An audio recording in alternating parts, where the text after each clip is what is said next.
welcome to Crawlspace. I'm Tim here today with Lance in the Crawlspace studios in Wormtown. What's up, Lance? Oh, not too much. Feeling pretty good. How are you today, Tim? I'm doing well. And Lance, this episode is the third episode in the series we're doing on the unsolved murder of Sheila Shepherd from 1980 in Saratoga Springs, New York. If you haven't heard the first two, it would behoove you to go back and listen to the first two before you proceed. Yeah, pretty exciting getting to the third episode here. It was super exciting. I know I've said this numerous times, working with the investigators on the case. The current investigators, Matt Wilson and Chris Callahan, and the information that they opened up to us was unexpected at times, Tim, a little disturbing at times, but sort of an honor to be in the presence of people who work so hard on this case. And Sheila Shepherd was murdered in 1980 in her apartment in Saratoga Springs, New York. She was found tied to the bed with her hands and ankles tied to the bed frame and to the bed posts, and she was discovered by her uncle after a few days of her being unresponsive to friends calling. They were concerned. People where she went to school were concerned, and her uncle and her aunt and her mother went to her apartment. Her uncle climbed up the fire escape through the window, and that's when he found the body of his niece, of Sheila. He went downstairs and made sure that nobody else went into the room, and the police were called. That's where we found out that she was stabbed in the stomach, right around the torso area. Post-mortem, that was determined after testing was done, and to this day, it's the only unsolved murder in Saratoga Springs history. Okay, so let's get to this third episode in our series on Sheila Shepherd.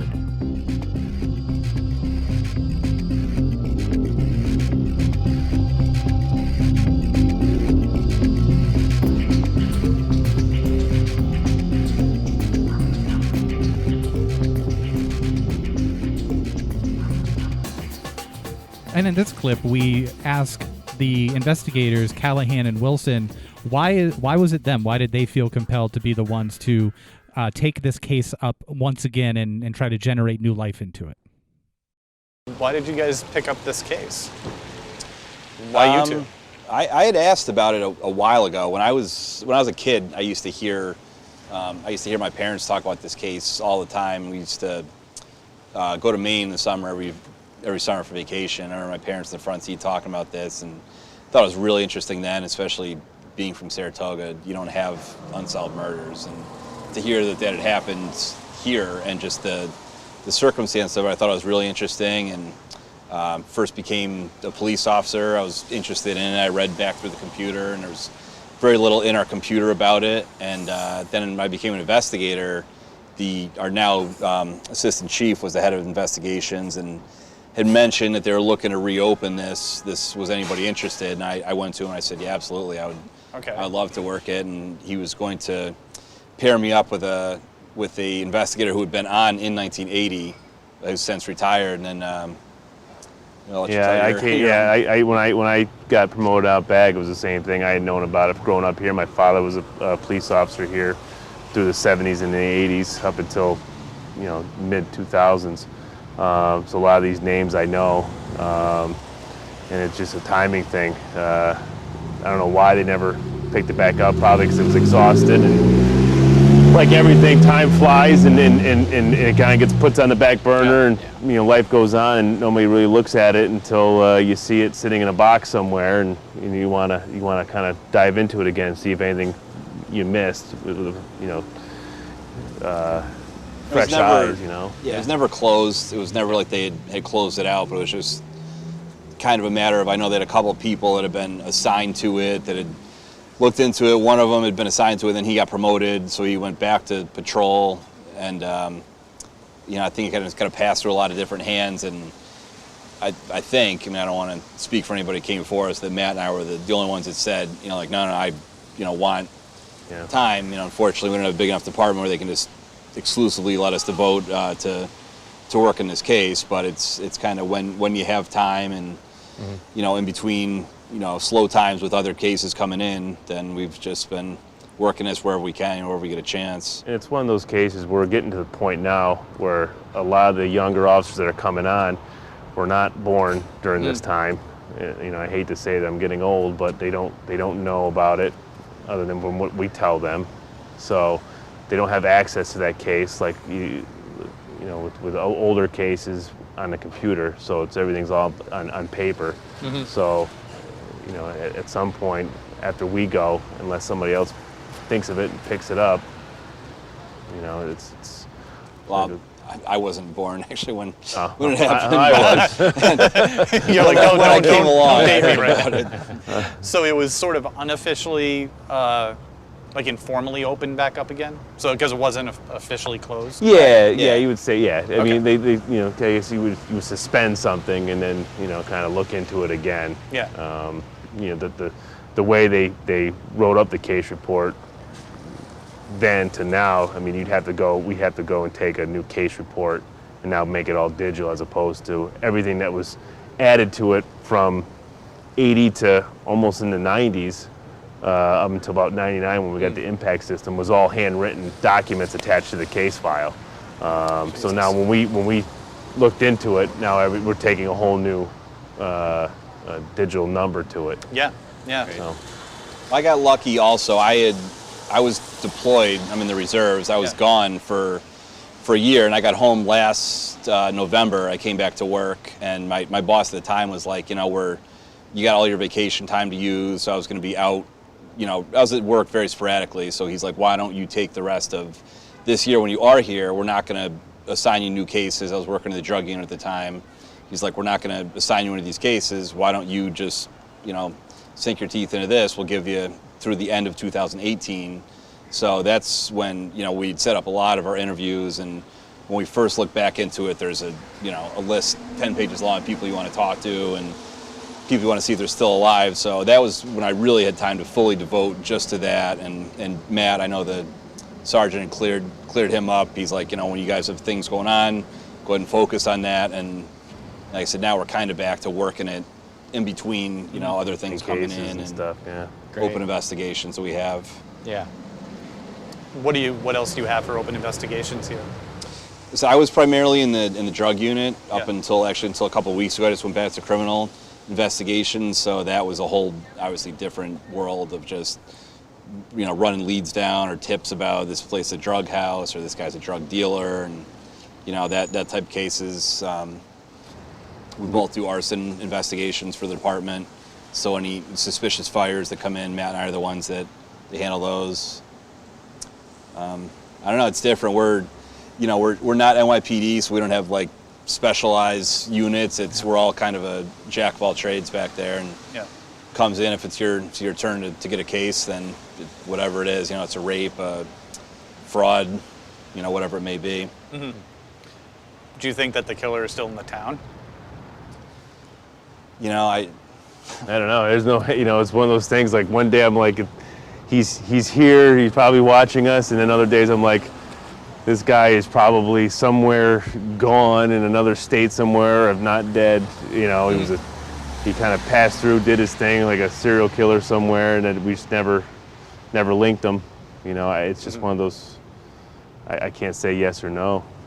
It's been a bunch of suspects, especially when I first started going through this case. With the case file is 2 giant, you know, binders plus a lot of throw-ins and a full tote, you know, of a case. So they're initially reading it. There was 3 or 4 people where I'd read and I'd say, "Oh my, this is our guy." You know, it's definitely is our suspect. And then you go in further and you hear about somebody else. You're like, "Well, this is our guy, and this sounds like him." And it's, you know, there's definitely it's not like a very cut and dry where there's, you know, one person where you could say, yeah, that's our killer. You know, it's our suspect. She also, I mean, she was gone. She moved back from Colorado back in what, August? Mm-hmm. So I mean, she's just newly September. back in town, or September. Wow. You know, she's young, but at this point in her life, at what, 22, she's already has a kid. She's always been married. She's already separated from the husband, and now she's back living here in a town where her social life is more of a downtown life, where she comes into contact with lots of people. So now you start looking, well, I remember hanging out with this person, hanging out with that person. So all these names start to jump out just because of, her lifestyle and how she's been living for the last few years of her life. So. Were a lot of those people that you mentioned in the case files as being persons of interest, were a lot of those people interviewed? Or all of them? They interviewed a lot of people. Yeah. Interrogated and everything? Yeah, we weren't there for the, Yeah. I don't know what I know they brought a lot of people in to talk with them. It was kind of one of those things when we first opened it, when we first started looking into it, that I love those cold case files and Datelines and those shows where they solve these old homicides. Like, kind of selfishly, you hope I hope we'll come across something glaring, like, well, they missed this, or they didn't talk to this person. It'll be an easy, go focus and talk to them. And one of those ones we hear it solved because there's some guy that was just missed and never talked to, and there really wasn't any of that. It was, as far as reading back, like the detectives at the time just ran down every lead, every viable name, and there's stuff that comes in that is crazy, and even that stuff, they're talking with people that say, I had a dream that so and so killed her, like, okay, and they go and they interview them, even though it's based in nothing. But and the detectives at the time, actually, and the detective lieutenant went out to Colorado and talked to people that she knew out there at the time, like, is it possible somebody came back here, the old boyfriend, or guys in California that she knew, she'd been out there for a time, that they interviewed, and there really wasn't any stone unturned that I saw going through the the original case file. And this next clip, we're walking the streets with investigators Callahan and Wilson and talking about some of the bars and the scene in that day. That one video I sent you, the news story, they got this place behind her. It's like a yellow sign up here with black lettering. Yeah. It says the Golden Grill, and you can just kind of an interesting, like, how far Saratoga's come. Back around the corner here where the library is now, it's like literally just piles of, like, rubble. Oh, really? It looks like modern day, like Detroit. Some of the areas that are just abandoned, and like I said, that urban renewal really. Yeah, this was all bricked over, so these glasses were not here, and this bar was more of a bar you wouldn't bring your first date. It was kind of that kind of a reputation. There were a lot of fights and stuff going on in there. Definitely a rougher scene in general back in that time. Talk to the older officers, and I'm sure Matt's dad could tell you. Yeah, it was probably having your nightstick out every night. Coming to these bars and break up fights. Not that way now, though. Not as much. I mean, Not we as definitely much. still get our problems, especially the big nights. But for the most part, people are pretty well behaved, especially when you look at the huge numbers of people that will get down here. And in the summertime, a busy night, you'll get 10,000 people on a street that 2.5 blocks long. So Wow. we certainly got our hands full, and that's with like 8 cops or so working. Wow. Yeah. This was just empty at the time. Yeah, if you look at that shot I'm talking about from the news story, I thought that was pretty interesting. When you see in the background, it just looks like... Yeah, it wasn't much. Yeah. So if you're going to any of the other bars, I mean, there was a bar up on Filer Street, but mostly you're going to walk this way to hit any of the bars, maybe on the way home. So, my guess would be if she was here last, she's going to go down through here and either up Caroline Street to Broadway to home. This was Madame Jamel's. There was a bar down here that a lot of people frequented. It was kind of popular at the time. And now we start talking about some other cases that happened in the area. And the beginning of this clip, we are near a bar now that's called Dango Fitzgerald's in Saratoga Springs. Used to be called something different back in the day. But I think this is kind of an interesting part as well. See if any of these cases could be connected. And one of those cases, which is an unsolved murder, but in adjacent county, happened 6 years after Sheila Shepherd, and it's interesting to hear their take on that. It was a young woman named Pamela Divisio. She was last seen leaving a Saratoga bar on July 4th, and she was found just outside the jurisdiction with her head actually smashed, and she was placed in a ditch. That or the other unsolved murder I was telling you, the sheriff's department, the girl was found out in Saratoga County. Yeah. This is the bar that she's last seen at. Wow. And what was her name? Pamela? Pamela Pam Divisio. Okay. That was in, I want to say 87. Yeah. So July 4th.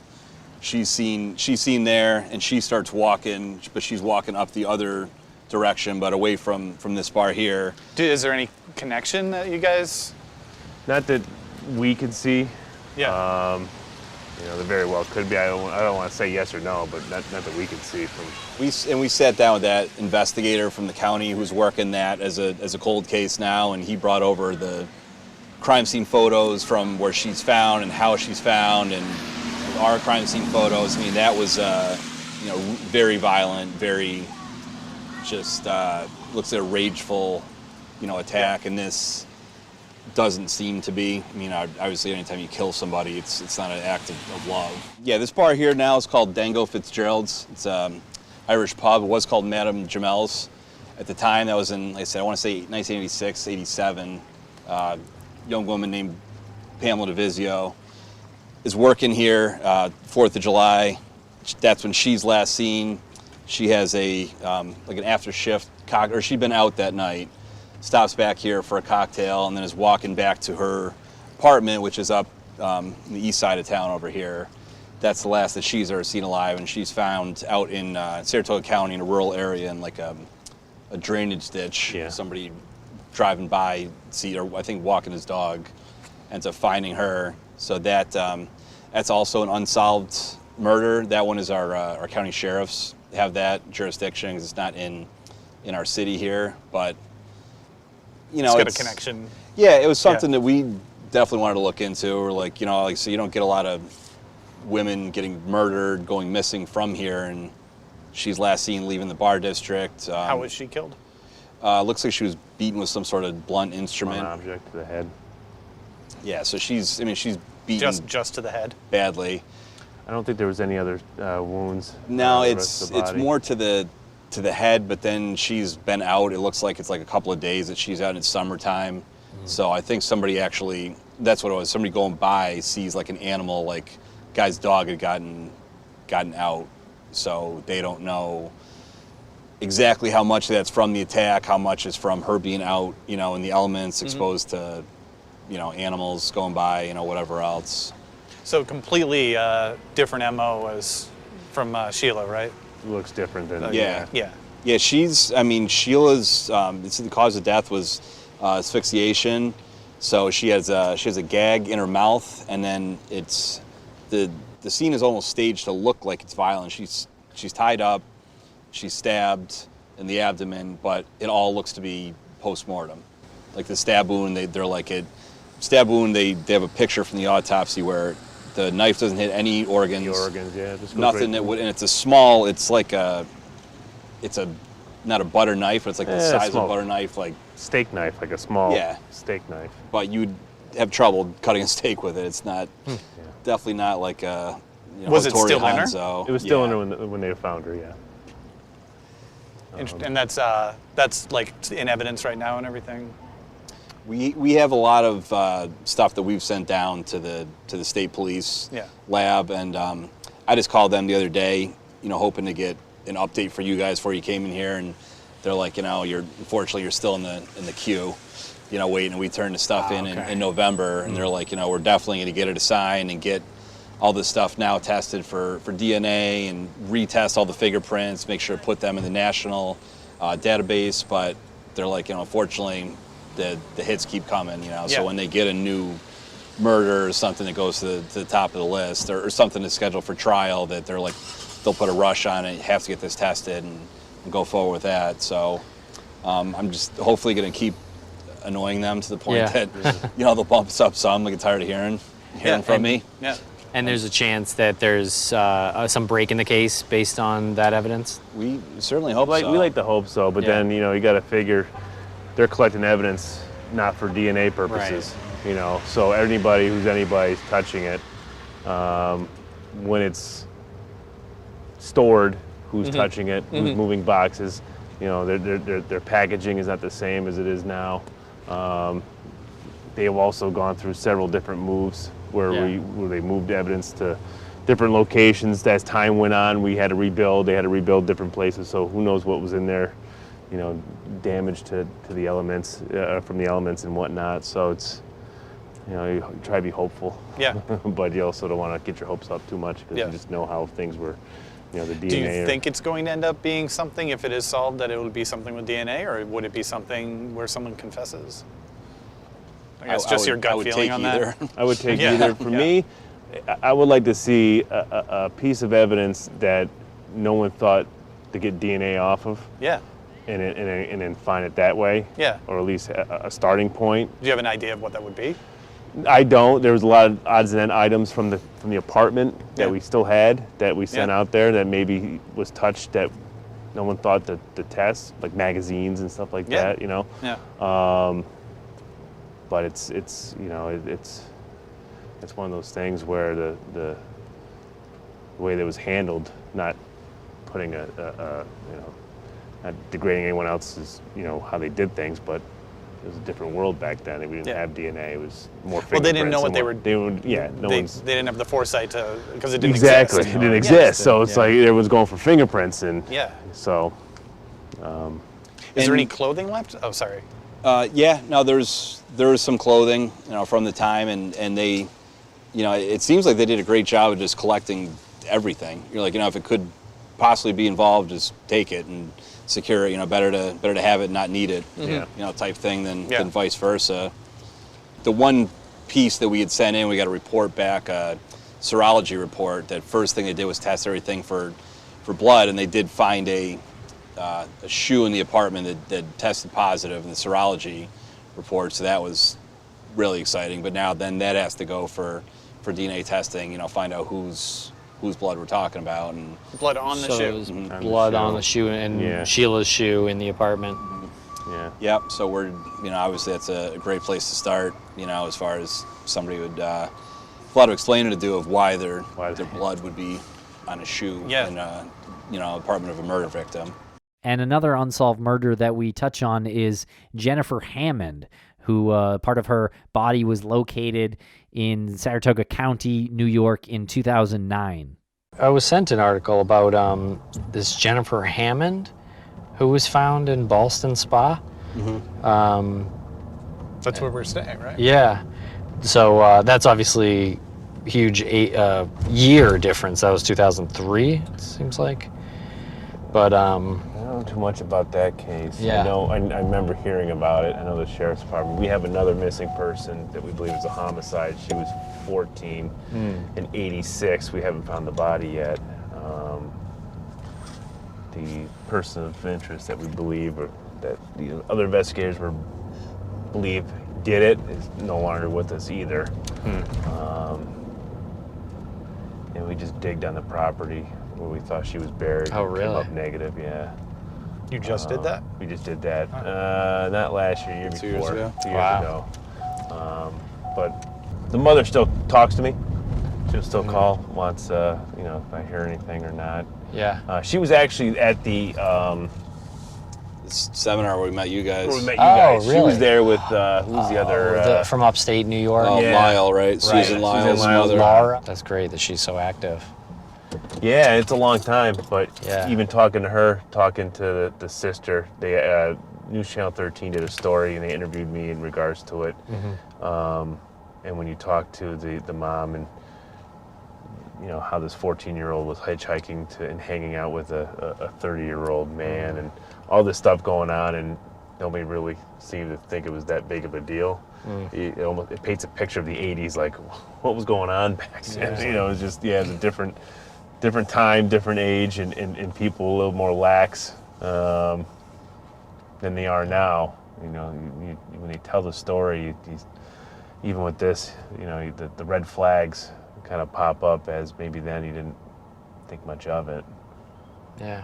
It's interesting to think about the time periods like that, like the 60s and 70s, and the 80s weren't that far removed. No. But so much happened. So much happened from like 1966 to 86. Yeah. It feels like 50 years. Yep. And then we come from it from this point of view. We're like, why would you ever hitchhike? Why would you ever exactly. leave your window open? Yeah. Like that. Or I your can't- doors unlocked. Nobody Your had those doors unlocked, stories your- then. Yeah, your keys in your car. Yeah. I can't even wrap my head around. Like, I would never do that on purpose. Yeah. Well, all the crazy stuff that happened then that we're dealing, that we're looking into is the reason why we don't do it now. Right. Yeah, exactly. So I Yeah. keep my kid inside. Yeah. Yeah, we had that conversation about, yeah. I still get in fights with my wife, though, whenever I have to go to move her car, get something out of the car. I'm like, why is your car always locked? Like, it's in our driveway. Like, we're, like, it is, a quiet, like, cul-de-sac neighborhood. And she's like, yep, you say that now, but, or like, I don't always think to lock the door, but we also have a pit bull. And in this line of work, it's 99 times out of 100, somebody coming to burglarize your house or break in, they're looking for a soft target. I'm like, that one bark out of that guy, and they're not going to stick around to find out he's friendly. And now we're back at the police station, and actually inside the police station. Lance, first time in years for me. How about you? First time that we went into a police station where we voluntarily went into a police station, at least. That's not true, actually. That's not true, yeah. It was interesting to be in that police station because I always have this perception of a, slick, like, CSI scene, but you get a really solid reality check when you see how hard these men and women of any police force, but this one in particular, the Saratoga police force, I mean, there's stacks of paper. They have their case files out.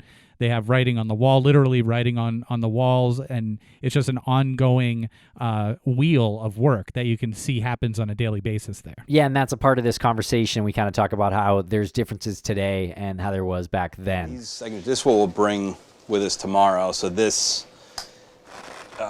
binder is this and that other blue binder right here are the case file of what was transferred over.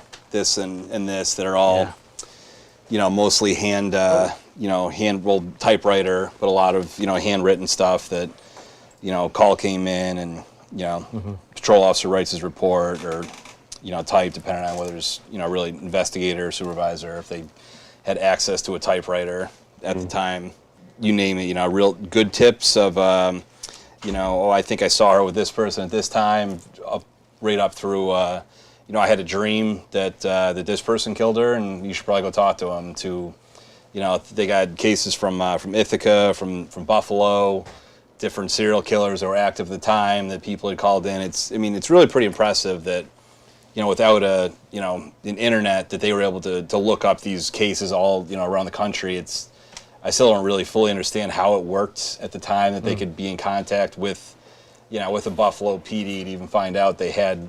Something where it's like a similar MO to this one. How often do you look through that? Every day. Yeah. Yeah, at least something. Or I've been going through more recently with you guys coming here to kind of refresh my memory of different details because there's so much, and you see so many follow-ups, so many names. So you're like, why do I remember that name, or who was this person again? But when I first got the case, it was literally just months of every day going through and then making my own notes and like, okay, go back and talk to this guy or try to find out where this guy is. Because, some of them, they're a nickname of, go find this guy, Willie. Okay, who's Willie? And how do we start to find out, who he is or what his real name is and, phone number. So it's, definitely like putting a puzzle together. Certainly we're lucky that we still have Tom Mitchell and Dan Jewett and the guys that had worked this at the time that both have been really fresh too. When I've called them just to run something by him, I've called Tom a couple times because something will pop into my mind like, hey, did you ever think of this? You try that, and he's like, oh yeah, I remember that was a Thursday in July and we did that. Like, God, like it's crazy, the stuff that they still remember from this case. Yeah. So without having the detectives from the time, it definitely would have been much more of an uphill battle than it already is, which it is. Yeah. Is there anything that, like, do you go through that and you see something that you didn't see before? Yeah, I was just making and what's that feeling like after you are looking into this for so long? And it's one of those, I don't want to interrupt them, but there's times where I've looked at something, I'm like, and I hadn't looked at it in a while, and I'm looking, and I go, did I read this already? It looks new now, and he's like, no, that was this, and and I have to get reminded that. But there's certain ones though where we've read them, like I've read them, and Matt's read them, and something doesn't jump out to you, but like this was this was a list that I just made in the last, 2 days, those 2 pages of, going back through like, well, you know what, actually, what about this guy? Let's see if we can find this person who's mentioned, just even in passing in the case report. And then there was one that I just gave him this afternoon, like an hour before you guys got here. I'm like, hey, you remember reading this? Like, this definitely sounds like somebody that, we'll want to talk to. So I guess that's the point now of going back through is, you hope it's something where did I miss something, and then going back. Sometimes I have, and just recently, like, okay, now we got a new list of people to interview and talk to, and go back and talk to again. That's how I started, was going through, just reading through the whole binder, and I had a pad of paper, a legal pad, and filled 5 pages of just names, and then how they're related, just a real quick 1 sentence, and filled, probably 4 or 5 pages of these are the people I want to talk to. And we started with the detectives that worked it initially, and then went from there to her family, to her close friends, and we're holding off on suspects for the most part, because we do have the evidence out, with the state police lab. So wait until that comes back first, and hopefully it'll steer us. How many suspects do you have? I mean, ones that have been already vetted back then and ruled out, or just current ones that have not been ruled out? 6. 6? 6, 7. Yeah, it fluctuates every time I look at that thing. Wow. Okay. You feel pretty good that the killer is one of those, 6 or 7? Yeah, sometimes yes, sometimes no, because like Matt said, like, if it's somebody that she just met who was in town for a night, and one of those, like, just real unfortunate meetings where she met the wrong person and went home with her, then I don't, other than DNA, I don't know how you ever identify that that person. Whereas the hope is that it's somebody that's known to her, that's in in one of these 2 binders somewhere, because that's a lot better of a starting point for us. A lot more. Do you think that person's in the binder? I think so. I'm pretty confident if I had to lean, but I would say I'm more of a 60-40 than 90-10. Sure. If it's somebody in here, because I also just got a tip. I think I was telling Tim on the phone of my sergeant mentioned to me a couple weeks ago. He goes, I'm just watching something on Investigative Network or something, and this guy popped up. There's a serial killer in Buffalo, New York, in like in the late 70s and 80s, and he's like, you may want to. He's still in custody. Maybe you guys want to, see what you can do with that. And so I don't know. I kind of hope my hope from this is that it's something that's a call comes in or a tip comes in of something that really focuses on somebody that we've already thought of. If that makes sense. Yeah. And most of the information that we pushed out, since it started, back in the 80s, was your local news, which covers in Capital District. So if some of these people that might have been involved are no longer here, they're not, obviously watching News Channel 13, in Colorado or wherever. So reading it's like reading the Saratogian. So I kind of wanted to push the information a little bit farther outside of the Capital District to see if maybe there's somebody out there that's like, what, I was in Saratoga during this time, and I kind of remember meeting this girl, in the downtown area that looked like this woman, and she was with some, person, and described that person. I never thought of it until something came up and jogged their memory. Sure. Yeah, somebody's wife or husband. It says, actually, my husband told me years ago this girl he killed in upstate New York, and never really knew where it was or where to look. Actually, he was just pulling my leg until all of a sudden now I'm reading the story about it. That's an actual story. Yeah. Oh. No, I'm just saying. That's just that's the hope is, the hope Yeah, is gotcha. Yeah, because every murder you ever hear of, other than somebody like a Berkowitz or one of these act alone serial killers, they tell somebody. I've never really heard of a murder unless it's like a serial killer type person where they just go to their grave and they never mention this thing. It seems hard to fathom that could, Usually the cases, they tell a lot of people. Yeah. And those people just don't even, do anything about it, or they don't think they're serious, or, I don't know. Yeah, and we're hoping with this, and we started kind of trying to get the media, to put this stuff out, and they were interested as well. Like last November, we did few different stories, but like Matt said, they're all local. They're all local in our local paper, and thinking we get this flood of new calls coming in, and we got like 6 phone calls, about this. So it definitely wasn't what we've been hoping for. But like you said, maybe it's somebody who left Saratoga in 1980 and hasn't come back since. So we're hoping that somebody didn't want to come forward then, or was scared, or for whatever reason, then they'll see something and say, I want to get this off my chest, and I've had this information for almost 40 years now. And, I mean, with the Tammy McCormick case I was talking to you guys about, when the officers did it in 2012, they went back, talked to all the officers that were involved in it, and that was back in '86, and they said, who would you talk to again if you had to go back and do it? Because I would talk to this person, and like, well, why this person? He's not even listed, anywhere in the case. It's like a small blurb, and he goes, well, nobody took him seriously. He was a kid, and no one really wanted to talk to him. So they traveled out to Buffalo and spoke to him, and the first things out of his mouth is, this is about my friend Tammy, and what took you guys so long to come out here?